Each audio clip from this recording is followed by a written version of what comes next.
আসসালামু আলাইকুম দর্শক, আজকে আবার আপনাদের সাথে একটা নতুন ভিডিও শুরু করছি। আশা করি আপনারা ধৈর্য সহকারে দেখবেন। আর আমার এই নতুন ভিডিওতে আপনাদের সবাইকে স্বাগত। যারা নতুন এসেছেন প্লিজ আমার চ্যানেলটা সাবস্ক্রাইব করবেন। আজকে আমি আরেকটা আপনাদের সামনে ড্রিম কেক তৈরি করছি। এটাও হঠাৎ করে আমার এই কেকের অর্ডারটা চলে আসে। তো আমি যেভাবে স্পঞ্জ তৈরি করেছিলাম, স্পঞ্জ তৈরি করে সেখানে হচ্ছে আপনার বক্সের মধ্যে রেখে কফি সিরাপ যেটা, সেই কফি সিরাপটা দিয়ে আমি সোক করেছি। এরপর হচ্ছে আপনার ক্রিমটা দিয়ে দিলাম। আসলে মাঝে মাঝে চিন্তা করি যে এত লং ভিডিও কিভাবে যে শর্ট করে ফেলি, আসলে না হলে তো আপনারা দেখবেন না। এই শর্ট করে আর কি, তারপরে যদি আপনারা দেখেন, আমাকে সাপোর্ট করেন, এটাই অনেক যথেষ্ট। তো আমি এইভাবে ক্রিমটা পুরো ফিনিশিংটা দিয়ে নিয়েছিলাম। আসলে যখন ক্রিমটা আমি দিচ্ছি বারবার মানে চেঞ্জ করছি যে কিভাবে কেমন করলে ভালো লাগবে, ওইটা আর কি একটু ট্রাই করে দেখছিলাম যে কিভাবে দিলে ভালো হয়। তো এটা হচ্ছে আমার গানাশের রেসিপিটা তো আপনাদের সাথে এর আগে অনেকবার শেয়ার করেছিলাম। আর যারা দেখতে চান প্লিজ আমার পুরাতন ভিডিওগুলি, যেগুলি লং ভিডিও আছে সেগুলিতে দেয়া আছে, দেখে নেবেন।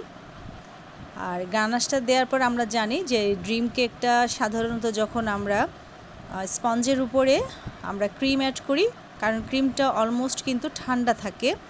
তো ঠান্ডা থাকা অবস্থায় যখন আমরা আবার গানাশটা দিই তখন কিন্তু খুব সুন্দরভাবে তাড়াতাড়ি করে আর কি সেট হয়ে যায়। আর আমাদের সবসময় গানাশটা যখন আমরা যে কোনো কেকের উপর ঢালি না কেন, একদম ঠান্ডা করে ঢালা আসলে ঠিক না গানাশ, তাহলে জমে যায়।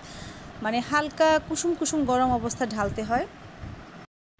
আর এখানে হচ্ছে আমি চকলেটটা গলিয়ে নিয়েছিলাম। আর চকলেট গলানোর নিয়ম তো আপনারা সবাই জানেন। কেউ হয়তো ডাবল বয়লারে করে, আবার কেউ হচ্ছে আপনার মাইক্রো ওভেনে দিয়ে 3 সেকেন্ড বা 4 সেকেন্ড করে করে করে নেয়। তো যেহেতু আমার গানাশটা সেট হয়ে গিয়েছিল, আমি আর তখন ফ্রিজে রাখিনি, আমি ফ্যানের নিচে রেখে ঠান্ডা করে নিয়েছি, কারণ ফ্রিজে রাখলে বেশি শক্ত হয়ে যায় আর তখন চকলেট ঢালার সাথে সাথেই একেবারেই জমে যায়।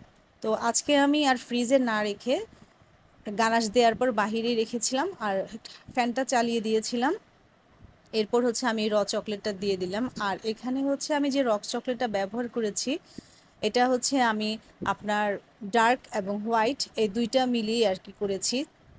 তাতে হয় কি, অতিরিক্ত যে তিতা অনেক সময় লাগে, ওইটা ভালো লাগে না অনেকের কাছে। তো একটু হালকা, একটু মিষ্টি, একটু তিতা, এই জিনিসটা কিন্তু ভালো লাগে।